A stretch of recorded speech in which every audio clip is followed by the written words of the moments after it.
at COP28 in our pavilion. My name is Nitin Arora. I'm the project manager for UGIH. We have this session this morning, which will focus on systems approach for resource management.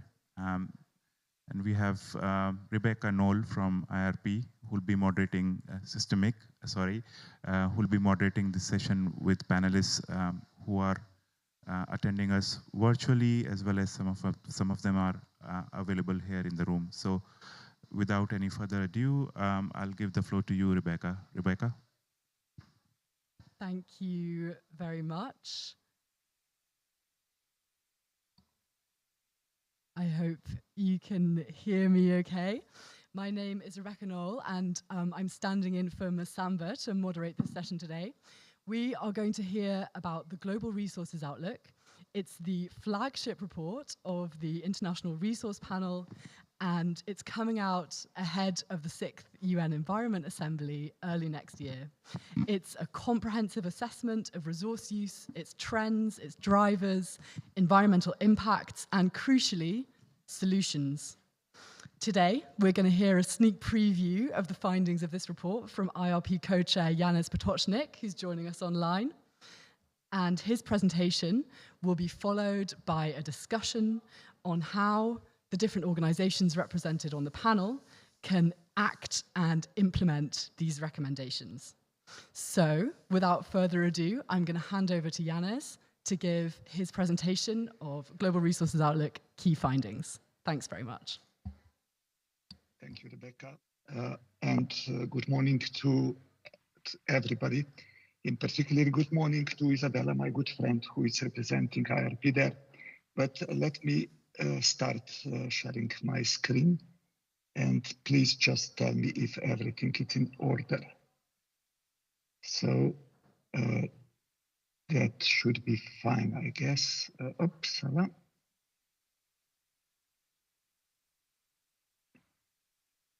just a second, yeah.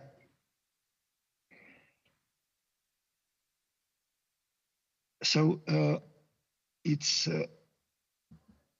I will be talking about, as Rebecca mentioned, about the things which you will find in our incoming report. But let me first put everything in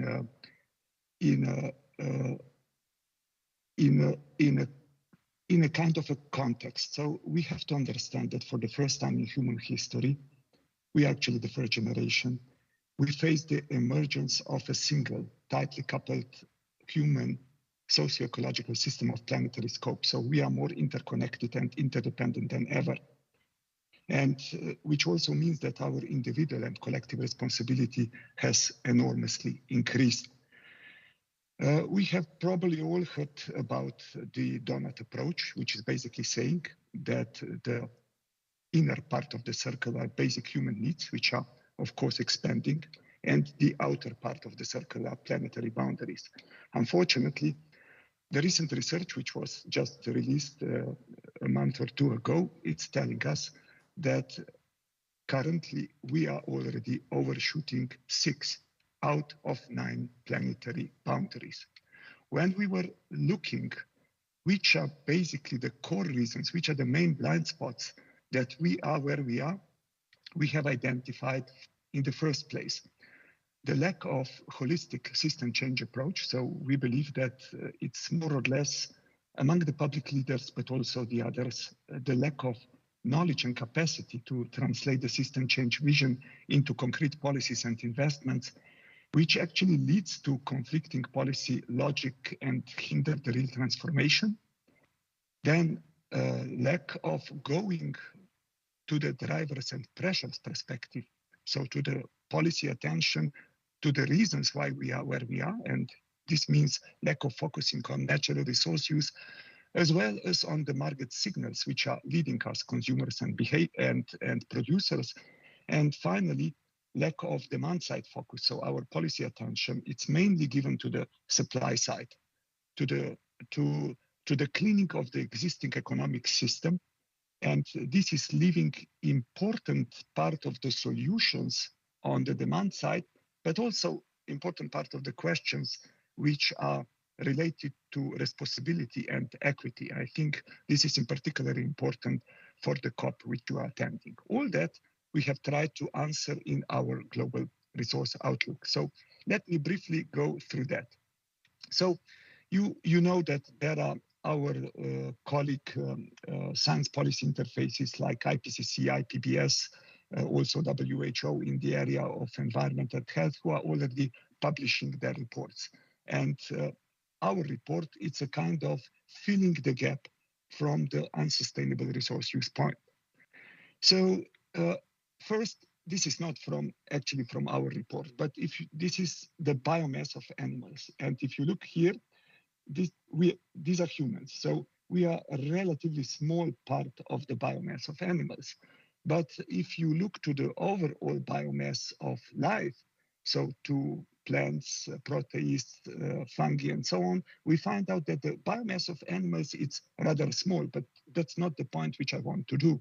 If we compare overall global biomass, this is the green column, with the anthropogenic mass created by us humans, concrete, bricks, aggregates, metals, asphalt, this column, it's already bigger than the overall global biomass. And the estimates are that till 2040, the right column will be approximately triple size of the green column.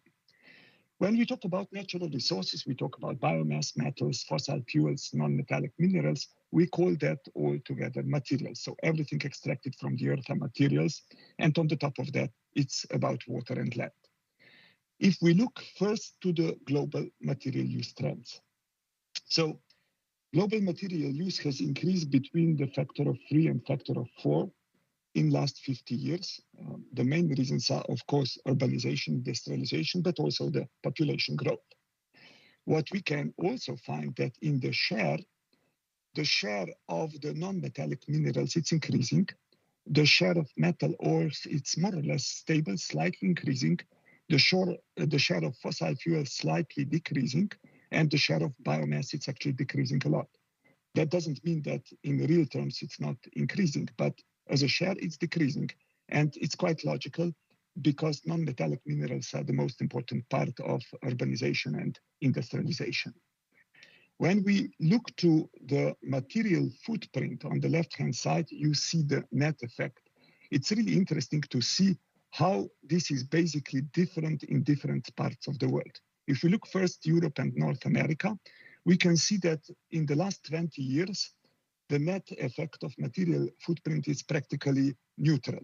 So technological development is basically neutralizing the population growth and economic growth. But of course, this is all happening in much too high per capita level, because these are exactly the areas where per capita level globally is the highest. If we then look to Asia and West Asia, Africa and West Asia, we can see that the major driver there is actually population growth. And if we look to the Asia and Pacific and Eastern European countries, we can see that the major driver is actually affluence, economic growth.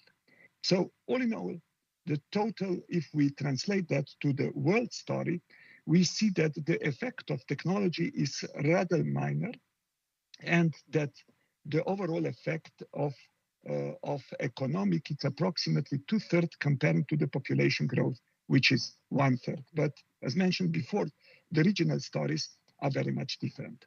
So if current trends would continue, global material consumption is predicted to increase for approximately 60% by 2060 comparing to current levels, which is leading IRP to the very clear conclusion that it's absolute necessity to decouple well-being from resource use, to decouple resource use from economic activity, and to decouple environmental impacts from resource use and economic activity. Circular economy, which many of us talks about, it's actually an instrument to deliver this decoupling. But circular economy should also be understood as a kind of a bigger picture of this economic, societal, cultural transformation needed if we want to deliver the sustainable development goals. There are various levels of circular economy, from reuse, repair, refurbish, remanufacture, repurpose, recycle strategies. But the most important and the least focused part of the circular economy, it's actually the part of strategy which talks about systemic change, how to refuse, how to rethink our strategies, how to deliver human needs. So our clear message is we should shift away from prevailing resource wasteful economic approach based on maximizing the outputs of sectors, which are simplistically defined by GDP, towards an economy that is efficiently meeting human needs and optimizing our well-being. So the current logic is both ethically and also ecologically unsustainable. We should understand that basically we don't need cars, we need mobility, we don't need light bulbs, we need light, we don't need chairs, we need to sit, we don't need refrigerators, we need chilled, healthy food, we don't need CDs, we need to listen to the music, we don't need pesticides, we want healthy plants. So dematerialization, rethinking ownership, efficiency complemented also with sufficiency logic are important avenues in which direction we should go. When we talk about demand side and sufficiency, so we can reduce demand of energy and materials from both, from the consumption as well as from the production side. From the consumption side, it's no-brainer. So anything where we reduce our consumption, it's basically contributing to that. But we can also meet human needs on the production side by providing them, by using less energy and less materials, which is actually improving sufficiency of the energy and materials needed to meet the human needs. So the core question which we are asking in IRP is this one: how to meet our needs in most energy and most resource efficient way. That's why we have put in the center provisioning systems. So the systems which are looking to most resource intensive human needs like nutrition, built environment, mobility, daily functional needs, connect them on one hand with natural resource use and on the other hand with our needs. So basically this is allowing us that we look also in incentivization of cross-sector innovation, that we look into the shifts to a more future fit business models, that this is leading also to side effects, to co-benefits, which are of course positive for people and the planet. And here you can also see which are the provisioning systems on which we were focusing most, which is leading me now to the chapter 3, so to the reasons, to the resource use, which is driving the triple planetary crisis. This is something which you have seen already in our 2019 report. So environmental impacts of materials in the value chain in extraction and processing phase is the reason for 60% of global climate change impacts if we include also the land use change, otherwise approximately 55, to 40% of air pollution health impacts, and to more than 90% of water stress and global land-related biodiversity loss. On the right-hand side, you can also see connection to economic indicators. But what is new in our report is that we are looking also how provisioning systems, food, clothing, built environment, it's contributing to those trends. So on the left-hand side, you see the impacts, the climate impacts. On the right-hand side, you see the biodiversity impacts where food provisioning system it's obviously prevailing. This is the last year, the year 22, where you can see the structure for the climate, health, water stress, and so on. I will not go into details, but this is just a teaser that you will definitely take this report into your hands because it will be enormously useful. In the chapter 3, we are not looking only to that. We are also looking to resource use and equity, to justice implications. So entering into demand side of our story. If we look at it from the climate part of view, we can easily find out that overshoot is basically happening on the northern hemisphere, and the vulnerability it's mainly on the southern hemisphere. So this is again a part of our analysis, which looks to the income groups. For example, when it comes to the climate impacts, here you see the high income, upper middle income coming to the low middle income, and on the bottom you see the biodiversity impacts. So conclusion is quite simple. High income countries have benefited most, have also driven the planetary crisis, while emerging developing economies hold least responsibility and are facing the worst impacts. But it's not only just about a country level story. It's the highest consumers everywhere which are responsible. which leads us to the conclusion that, of course, absolute decoupling for the high-income countries is absolutely necessary, while in low and some middle-income countries where additional human needs still needs to be met, their relative decoupling is the must. Scenario, it's part of the chapter 4. We have basically two scenarios. One is the classical one, historic trends, but another one is sustainability transition scenario. In this sustainability transition scenario, we have built up 3 shifts plus measures to support just transition, contrasted against the historical trends. So we look to resource efficiency, where we are basically looking to shelter and mobility, so built environment and mobility, climate and energy, where we have introduced a system change in energy system, including transport, and finally in the food and land. And all that, then it's coupled with the just transition system change. I do not have time to go into details, but I will just like to share with you the core message. Pathway towards sustainable resource use, which maintains and even enhances human well-being while prevent planetary boundaries to be crossed, it's possible. But we urgently must fix the broken compass and the direction in which we are going. Finally, this is the last chapter. It's the chapter about the solutions. Maybe for this meeting today, the most important thing which you should remember is this one. If we want to meet internationally agreed target, climate, biodiversity, pollution, degradation, land degradation goals, targets which we have set to ourselves, integrating systemic resource solutions into implementation plans, it's simply a must. So, but Global Resource Outlook will actually show you a way how this is possible and how this could be done. When we talk about solutions, there are 6 of them, which are the core ones we are proposing. First, we should institutionalize resource governance and define resource use path acknowledging the resource importance. So that's basically about the targets related to resources, which would need to be set in the processes which are very well known. Then redirecting finance to serve the transition. We should use public money for public interest and stop subsidizing unsustainable resource use. Incorporate resource risk and dependency into regulation of private finance and central bank mandates. We should make trade an engine of sustainable development and incorporate the impact of resource use in trade, enable producer countries to capture larger share of resource value.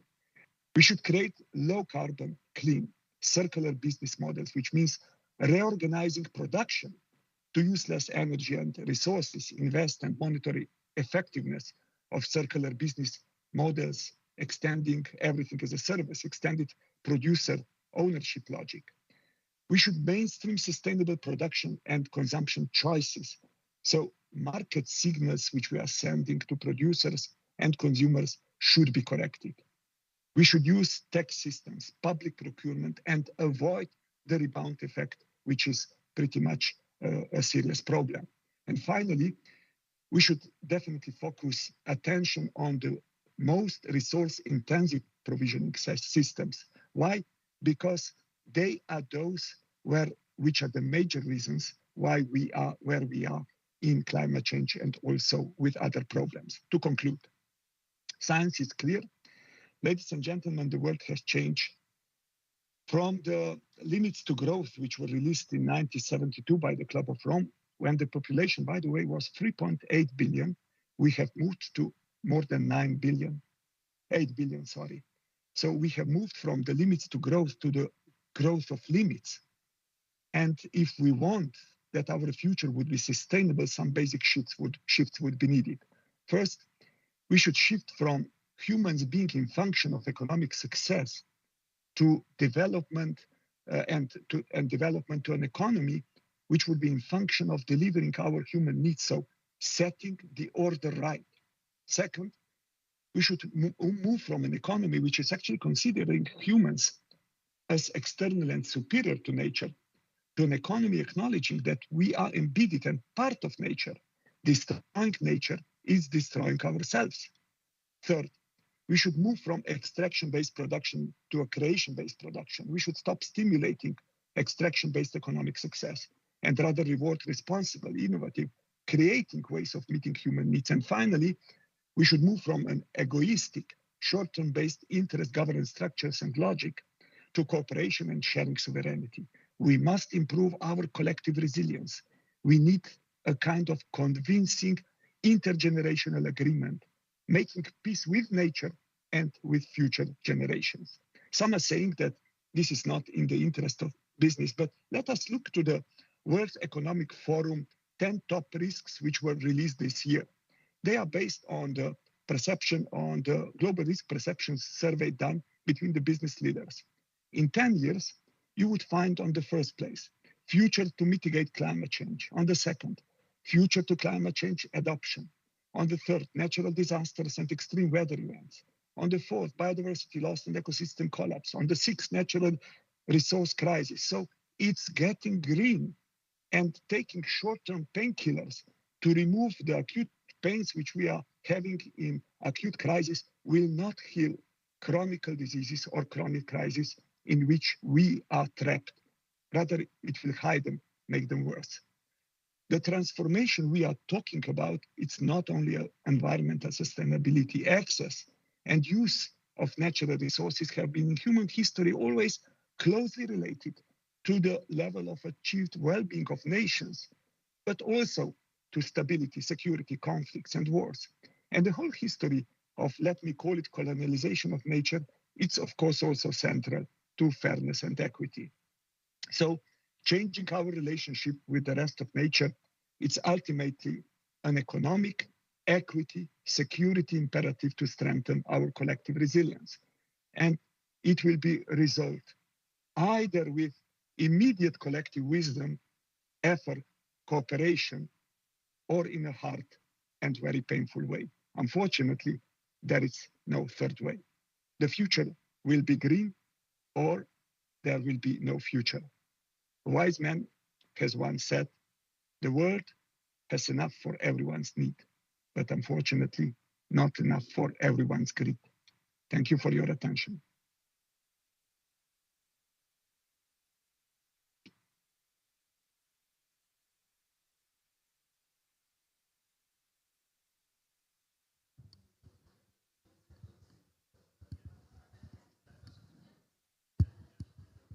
Great. So thank you so much, Janez. There's so much richness in the report and in your presentation there. I'm going to welcome our panelists to come and join me up here on the stage. We have Isabella Teixeira, IRP co-chair, Quentin Jewell from the World Business Council for Sustainable Development, Martin Capel, the head of the UNEP Thematic Assessments Unit, and joining us online, as well as Janez, Ramona Liverov, the Executive Director of the Platform for Accelerating the Circular Economy. And I'm going to start with a question to Martin, reflecting on the thematic assessments produced by UNEP, thinking about things like the emissions gap report, and the series of reports that you produce, thinking of the gaps that you're analysing, I wonder if you could comment on the role of resource solutions and how we can bring resource science more comprehensively into those assessments. And I can pass you the microphone. You've got a microphone there. Brilliant. Yeah, thank you so much. Good morning, everyone. Let me just first of all say I'm very happy to be on this panel. But I really enjoyed the presentation by János Potočnik. I think it was terrific. It is a major message to the world. It is very clear, and we have to take this forward. So really my appreciation for the presentation on the Global Resource Outlook. So thank you so much for inviting me to speak here on behalf of the United Nations Environment Programme, UNEP, in Nairobi. Today we are living in a time of unprecedented challenges and opportunities for our planet and people. And as the Global Resources Outlook says, the science is clear, and I would say it is very, very clear. Resource use is driving the triple planetary crisis of climate change, biodiversity loss, and pollution. And we must take action now, to transform the way we produce and consume natural resources, and to ensure that we do so within the limits of our planet's capacity. The 2024 Global Resource Outlook report is providing a comprehensive assessment of the state and trends of global resource use, as well as the implications for human well-being and the environment. It offers a vision and a roadmap for achieving a more sustainable and equitable future, where resource efficiency and sustainable consumption and production policies are at the core of our development strategies. And the outlook is not only a scientific assessment, it's also a very clear call for action. It shows that we need resource solutions to help us meet the goals of existing multilateral environmental agreements, such as the Paris Agreement on Climate Change and the Kunming-Montreal Global Biodiversity Framework. And these agreements set ambitious goals for reducing greenhouse gas emissions, conserving and restoring nature, and preventing and reducing pollution. However, they do not explicitly address the underlying drivers of these environmental problems, which are largely related to how we extract, process and use, and dispose of natural resources. Therefore, we need to translate these agreements into resource use guidance and to ensure that the science on resource solutions is coherent with climate, biodiversity, and pollution, science policy, and goals. The Global Resource Outlook can provide resource solutions to help us meet the goals of these existing multilateral environment agreements, the MEAs. In fact, the GRO can trigger a series of strategies and actions to make that happen.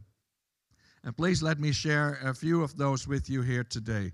First of all, we need a comprehensive assessment of the state and trends of global resource use, as well as the implications for human well-being and the environment. That's why we're very much looking forward to the new Global Resource Outlook 2024 coming in shortly, because it delivers exactly that. Secondly, we need to develop a vision and a roadmap for achieving a more sustainable and equitable future, where resource efficiency and sustainable consumption and production policies are at the core of our development strategies.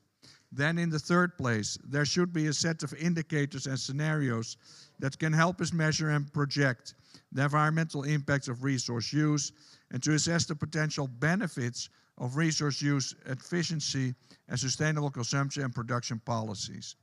Then in the fourth place, we should showcase best practices and success stories from around the world where governments, businesses, and civil society have implemented innovative solutions to reduce resource use and improve well-being. And fifthly, we should explicitly translate the MEAs into resource use guidance. And this would apply to, for instance, the Convention on Biological Diversity and the aforementioned Kunming-Montreal Global Biodiversity Framework, or on the climate side, the UN Framework Convention on Climate Change and the Paris Agreement. In fact, we need to know how much and what types of materials, land and water we can use to stay within the safe operating space of our planet, and how to allocate these resources fairly among countries and people. This would help us to identify precise solutions needed to close the ambition and implementation gaps and to monitor and evaluate progress. Now, the GRO provides us with the knowledge and tools to do so and serves as a basis for implementation of targeted actions.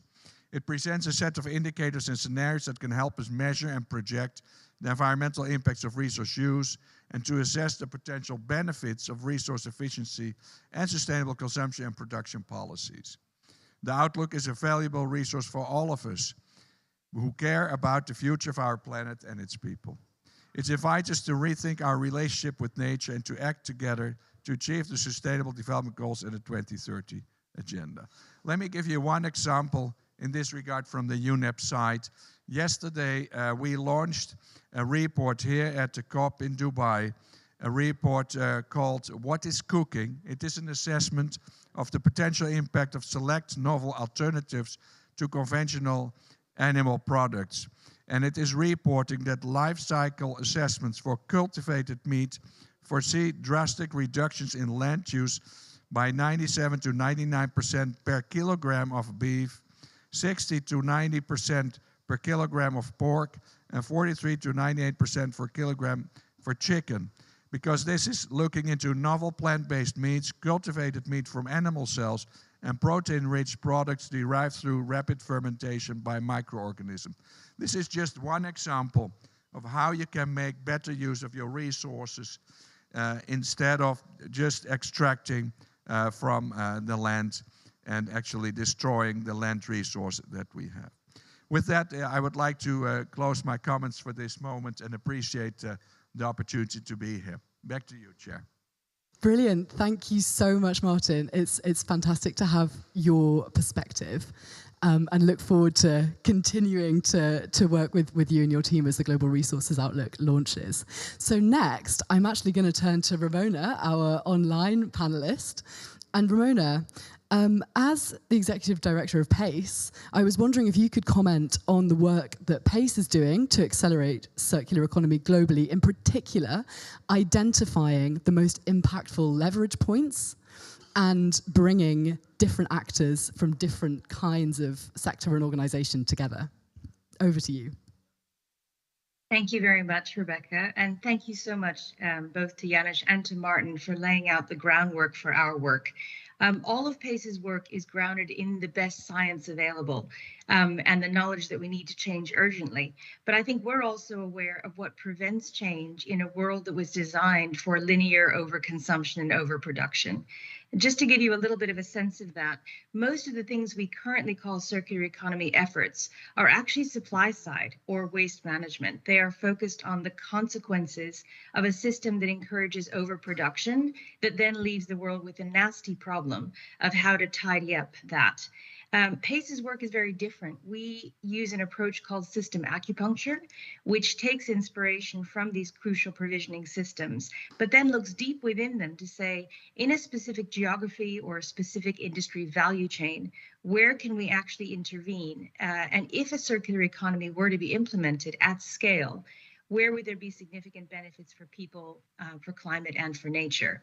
And we have found a number of these, two of which in energy and food we're working on at the moment. And I'll mention an example really around critical minerals. So the science tells us that we're going to face a massive uptick in demand for critical minerals. We know that, anywhere between 2 and 6 times in a very short period of time. So far, all of our dominant logic, because a lot of this work is about mental models and how we think about the world, has been solely focused on extraction. How do countries, particularly rich countries, get more of the stuff they need, regardless of the consequences, which can be pretty terrible in many cases? However, we also know from the science that if we were to implement high circularity scenarios, starting from that level of reducing, refusing, rethinking design, we would be able to meet 1/3 to 1/2 of the needs for some of these critical metals and minerals by just using what we already have. The challenge is there's no awareness of that for a start. In a way, it's the natural consequence of that sharp uptick in the last 40 years of extraction is we actually have a lot of what we need already out of the ground, but no one thinks of it. And there's also no business models or infrastructure or supportive policies to be able to recapture it. Because in order to have those, you need to make some investments, and you also need policies that are coherent and incentives that are coherent. Right now, it is cheaper, much cheaper and much easier to get virgin material than to try and use recycled material or anything else. Fortunately, a number of the pioneers, public and private at PACE, are trying to work on this challenge and to identify to all of the stakeholders an integrated set of recommendations about what would be needed to tackle this problem. And this isn't just an opportunity in the energy system for critical minerals. It's also an opportunity in food systems. It's an opportunity to rethink mobility. We have so much as we move from this extraction to creativity, which I really like, and a focus on provisioning to human needs rather than stuff. There's actually an enormous amount that we can do, and many analogies to the previous challenge of dematerialization and digitalization, which offered similar challenges to how to think about the material world. I would say one thing, though, as a cautionary note. We need far more attention, focus, and investment in this area. If you think that 90% of what's being spent in the so-called circular economy is actually around plastic waste, which the EU's own reports and audits have identified, we need a shift where this becomes as or more important focus in the next couple of years in terms of being able to make people aware and implement solutions. And some of this investment actually needs to go toward things that are not commonly thought of. So for example, at PACE, we have employed a leading creative agency to create awareness among decision makers and a breakthrough campaign, creative campaign, for why we need to break our mental reliance on virgin material extraction as the first port of call. And that's the kind of work that really needs to get funded so that we can make everyone aware, get people's mental models shifted, and then get the right investment and focus into these areas.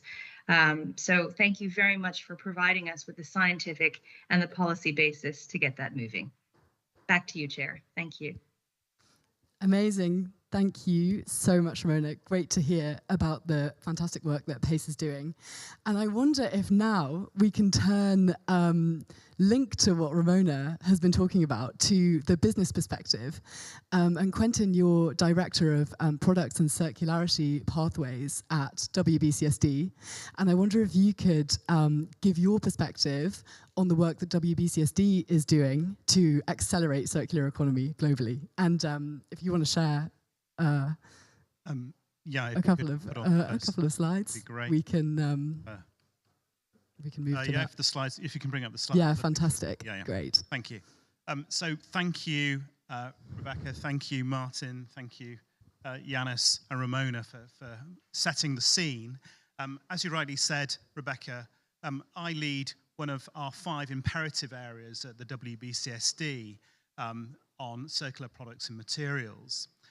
The WBCSD is a member company with over 250 of the world's largest companies as members, and we help our members drive transformative solutions into value chains based on science, data, and of course cross-sector collaboration.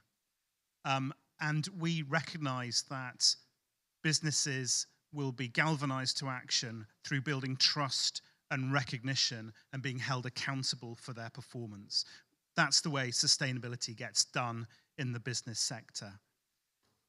Equally, we know that for the majority of companies, circularity isn't integrated into everyday decision-making and processes. It's not integrated into investment decisions. It's not integrated into reporting or valuations, with the result that progress on circularity in the business sector is not at the speed and the scale that's needed. So if we could move on to the next slide, please. So our theory of change is what we call CPAS, Corporate Performance and Accountability System. We believe that by creating a level playing field for the way in which circularity is measured, managed, and disclosed, we can drive transformation. We can build trust, and companies can build recognition in their performance.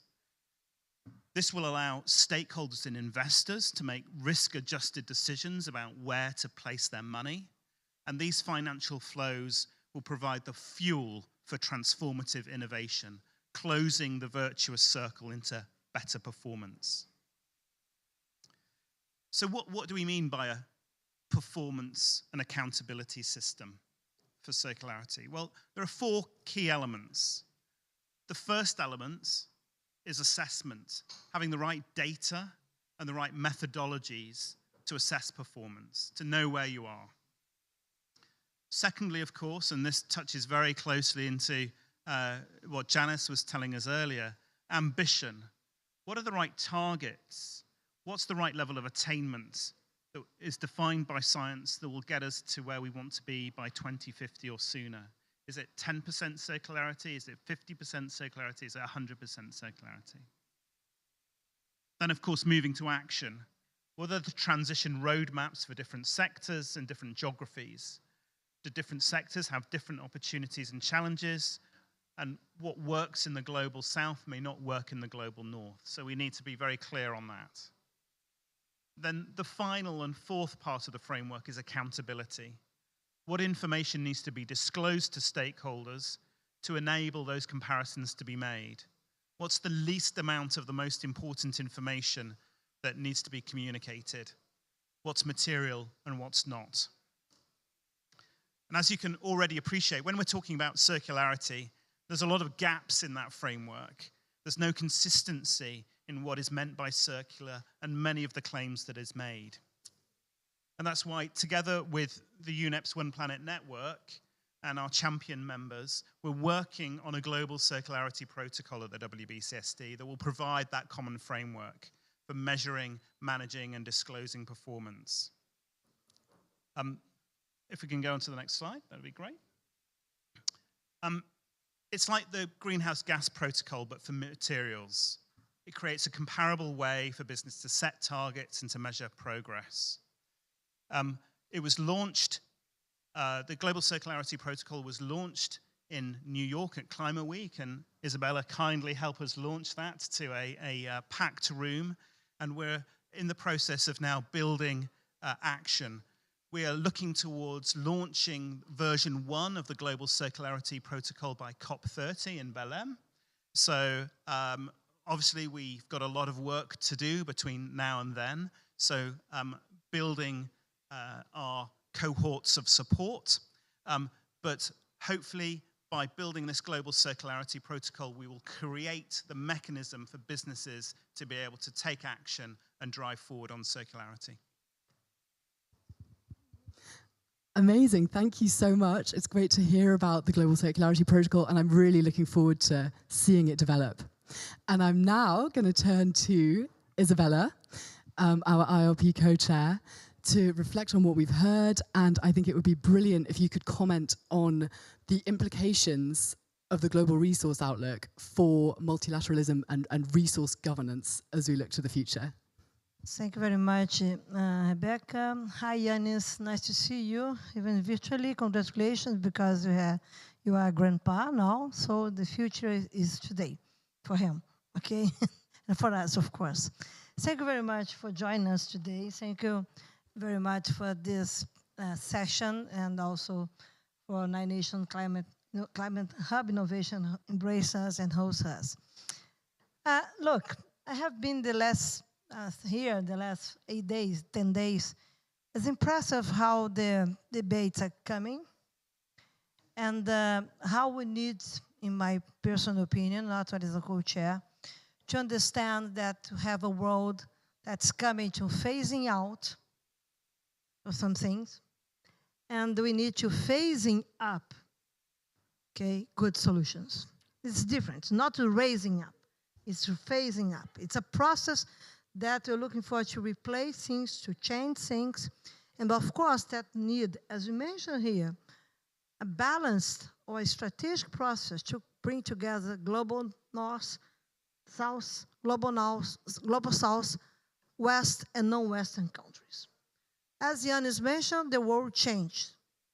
And you need to change the way that we are coming to provide solutions. It's not only an opportunity that we have to hear. We have challenges. We have challenge to change things, to change the way that we like politically, economically, to manage things, and to make sure that we must point out new tracks and routes to convince people, to ground solutions. Because it's not only the stakeholders and all the deal makers or the policy makers. We need to ground solutions. We need to make people believe that we can do more than we are doing the last 35 years. So it's very important to go into the data that we have today here from Global Resource Outlook, because we have the trajectory of the more than the last 50 years, and Yanis showed it to us, and it's like we can see the crisis, the dimension of the crisis. We can see that circularity, and we can see that also by economy, the emergence of new economies, but you don't know how to bring things together to convince people that we changed. We don't know yet how to have all the pillars together, but our mindset changed. That's why we're here. And you cannot have a political narrative based on tragedy. Nobody supports it more. Nobody. Okay? But we need to understand and make sure that science is also a political player. We are not only to share problems, to share data. We need to play as a political ones. This is a game changer. So I understand absolutely that when you have this data and consider resource management in the big global agenda of climate biodiversity, you can also consider this in the big global agenda of asymmetries, economic, technology, social, and environmental ones. You have asymmetries in the world. It's true. It's not only between North and South. It's also in the North. It's also in the South. And this is very interesting to go into the society and try to dialogue with people that we indeed must connect the dots in an innovative way. Here we have been discussing loss and damage. It's great. You have the one COP after you have funding, the beginning of the process. But what you have into the room for private sector is climate litigation. This is what is emerging in a concrete way. When you go into business, when you go into public policy, we have climate litigation as really a critical issue to be addressed. So if you're not able to understand how you connect the dots, how you connect the agendas, and that's why natural resource management is so important, because people can see this, can choose, can take it, can touch it, can understand when I buy something, I'm buying problem, I'm buying solutions. It's as easy as it. If I can buy a green product, this is a solution. Why this is a solution? And natural resource management explains this very well, because this is touchable.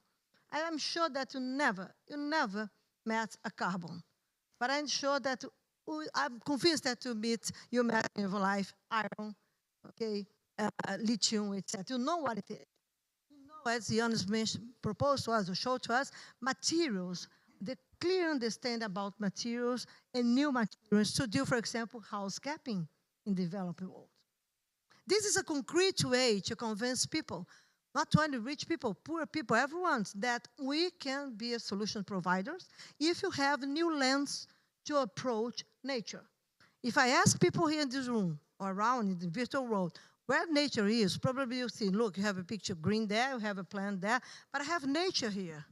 This is nature. This microphone is nature. We need new ways to approach and to see nature. If you want to discuss bioeconomy, renewable energy, if you want to discuss, as Janus mentioned, resource management, as a critical agenda to change. If you're not able to do this, I'm convinced that we again postponing, there is no time to buy. Okay? That's why I think, Rebecca, that when you go into this resource management, into big global agendas of climate, biodiversity, and asymmetries, okay, global symmetries. I'm using this term because it's not to go into inequalities or that you want to deal with the same way they have been doing the last 30 years. It's because we need to convince that these messages must be heard well at UNESCO. The countries that are coming, the environmental constituents must change. If you're not able to change, you're not able to convince the other ones. It's good that you want private sector on board, but there is a return investment rate that I can convince the guy for green products. For this, I need to be competitive. I need to have subsidies. How would you like to discuss this? This is the real world. This is the real world. That's how would you like to propose how important this agenda is. Finally, I want to make sure that we need to renew multilateral system, but you need also to understand the new dynamics of international cooperation that's emerging. It's not, the multilateral system must be renewed, but not only by itself. We need to understand the new dynamics. This is happening. We're going to like mighty arrangements, global north, south, global south, Western and non-Western countries. You have the geopolitical dynamics. Climate, you have climate geopolitics. You have nature geopolitics. We need to understand how multilateral system will embrace these things and make sure that we can take decisions and we can have deal-making process in new multilateralism momentum. The institutions must change. They were designed for the last century. The world is different. I like too much that UNEP comes here and share with us data, but UNEP must have a strategic political role to influence the world that we need. It's not only just to point out what to have. We need to have real institutional arrangements to act for deal-making process, for example. What are the deals that we need that need to be done? It's not only to come here to say, I want to have private sector engaged. Private sector needs really good regulatory arrangements. That's why our protocol is so important that you are in New York in September and you agree to be part of. Because this means that you're looking for new innovative political rooms to come with economic and social issues and to discuss how we should come together. What are the rules? What are the game rules that you need to do? Finally, I think that it's very interesting, and I like too much the idea that you can have production and consumption. It's like you need to ask the guy that buy fossil fuels when he'd like to stop buying the fuels. If I want to have 1.5 Celsius degree, okay, this is very interesting. So I think that we need to properly understand that all the resources we use are part of nature. That's why I'd like to highlight here. We are discussing nature, even if we're not discussing nature. This is very interesting, okay? If we have a meeting in Davos discussing fiscal debt, okay, and the new IMF flows, we are discussing nature. And this is why you need to go beyond the silos that we have today, okay, consider different constituents and make sure how we can address the key efforts, all efforts around the world to connect things. And that's why natural resource is so important. Natural resource means that we can take decision now to provide not only a better future, but to provide better political, economic, and social conditions to move forward our agenda. If not, it's still discussing the past, in the present, and let's bring the future to the present, and let's tell new stories based on the future. That's what's GROW, the global report is coming. I invite you to come to Kenya, okay, in February, and let's discuss this in an open way to make sure that we understand very well the role of our decision when we go into nature and we go into natural resource use. And this is our responsibility, not only ours, but other responsibilities. It's our responsibility to understand what nature means. Back to you. Thank you very much. Yanis, Happy New Year, Merry Christmas, and be happy. Amazing. Thank you so much, Isabella. That was wonderful. We are coming towards the end of the session, but I would love to invite Masamba as Director of UN Global Climate Change Innovation Hub. If you would like to comment on what you've heard from the panelists, and welcome if you want to come and have a seat up on stage. Well, thank you so much, and good morning to all of you. So my first reaction will be to say that we have been convinced that collaboration between the UN Climate Change Global Innovation Hub and IRP is needed. But I'm even more convinced after having listened to all your different intervention. So the Global Innovation Hub promote a holistic approach to the challenge that we are facing. So we should not consider climate separated to the pressure that we are putting on the natural resources, separated from biodiversity. All this negative externality will need to be considered holistically. Second important point is that if we want to address all this negative externality in a holistic manner, we need to go back to the core human needs that we are trying to address. Otherwise, innovation will not serve. It's not about innovating to improve our processes in the different industries at the sectoral level. This will lead only to incremental change. We need to go back to the core human need and see how innovation can help satisfy them in a way that is aligned with the climate and sustainability goal. So I always say that shifting from combustion car to electric vehicle is good. But we need to first ask the question, why car at the first place? Why do we need car? The response is mobility. Can we find innovative solution that will enable us to satisfy the need for mobility with less car? Can we build a more compact, more complete city where most of the product and services are available at 15-minute distance by biking or walking? That's much more transformative. Or can we leverage the digital technology so that we access product and services without needing to be mobile? I'm not saying we should not be mobile, but it should not be a constraint to access product and services. And finally, I think it's very important to prioritize among the climate and sustainability action. Because we are focusing a lot when it comes to climate on acting on the negative externality, meaning reducing emission. We need to be mindful that when we are trying to reduce emission, we are just acting on the negative externality. Other solutions that are more transformative are first, can we disrupt the product with negative externality and use innovation to develop an alternative one that is more aligned with the climate and sustainability goal? If we cannot do that, can we enhance the efficiency of use of the product? Or if we cannot do that, can we enhance the circularity of the product? And only when all these different things are not possible, we can look at the negative externality and say, okay, we have to do with that. Can we reduce the GHG emission reduction? Brilliant. I think we're all excited about continuing to work with you in the Global Innovation Hub. And thank you so much for giving us the space to talk about the Global Resources Outlook, and we're really looking forward to launching it.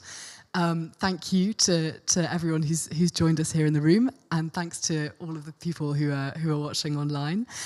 Thanks to Janez for giving that fantastic presentation and letting us see what's coming up when we launch the report next year. Thanks to Martin, Quentin, Isabella, Ramona, and thanks very much for Masamba for joining us for some closing remarks. Great, thanks very much.